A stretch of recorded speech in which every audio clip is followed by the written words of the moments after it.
Bro తెలుసు కదా మీకు 'నాన్ వైష్ణవ్' ఛానల్ వాడు ఎలా తిడుతున్నాడో హిందూ దేవతల గురించి. ఒకసారి ఒపీనియన్ చెప్పండి. నా పేరు వీరేంద్ర. నాన్ వేషన్ అనే ఛానల్ మీరు కూడా చూసింటారు. వాడు ఎట్లా అంటే ఇప్పుడు దేశాలు తిరుగుతున్నాడు. బాగానే ఉంది, కరెక్టే. వాడేదో దేశాల గురించి అది ఎట్లుంది ఇది ఎట్లుంది అని చెప్పి ఎక్స్ప్లెయిన్ చేయాలి అంతే. ఆడపిల్లలు అదేదో పూజ రొట్టెకాయలు కోస్తా గిట్టకాయలు కోస్తా ఏం మాడిపోయినా నాకు అర్థం కాదు. హ్మ్. నువ్వు అసలు మనిషివేనా? హ్మ్. రే నువ్వు ఇక్కడ మన ఇండియాలోకి వస్తే నీకు అయిపోయారా, నీది ఏం లేదు, హ్మ్. ఎత్తిపోతావు. అమ్మవారి గురించి కూడా అన్నాడు. అమ్మవారి గురించి అంతా ఎవరు నువ్వు అసలు హిందువేనారా? నాకు అర్థం సీతమ్మ కాదు. వారు, ద్రౌపది. సీతమ్మ వారు, ద్రౌపది. రే నువ్వు హిందూ అయితే ఫస్ట్ ఆఫ్ ఆల్ ఇలా మాట్లాడవురా.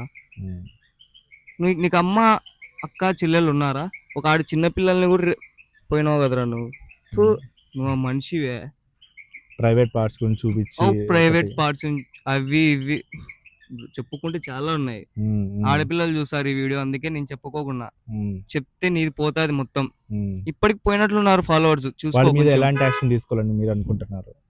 పోలీసు వాళ్ళు తీసుకుంటారో తీసుకోరో చెప్పలేం కానీ వస్తే మాత్రం పబ్లికే మానవాళ్ళే తీసుకుంటారు. హ్మ్. ప్రాబ్లంలే.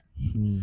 చూసుకో మ్యాన్, జాగ్రత్త తిరుగు. ఇండియాకి రావాలని హ్మ్. హోప్ తీసేసుకో. వాడు మళ్ళీ అయినా కూడా ఇప్పుడు ఇంత ఇష్యూ జరుగుతున్నా కూడా ట్రోల్ చేస్తున్నా కూడా జనాలంతా ఇలా వాడి గురించి బ్యాడ్‌గా చెప్తున్నా కూడా వాడు ఇంకా తగ్గట్లేదు. వీడియోస్ మళ్ళీ పోస్ట్ చేస్తూనే ఉన్నాడు. సో, పోస్ట్ నిన్న చేస్తున్నాడా? చేశాడు, ఇవాళ చేశాడు. ఆ! నెక్స్ట్ నీకుందిరి. నెక్స్ట్ పోస్ట్ చేయి ఇంకో వీడియో. చేయలేడు ఇంకోటి. హ్మ్. పబ్లిక్ యాక్షన్ తీసుకుంటాం, పోలీసు వాళ్ళు తీసుకోరు ఈసారి. హ్మ్. ఈ వీడియో పోస్ట్ అయితేనే నీకుందిరా ఖచ్చితంగా. థాంక్స్.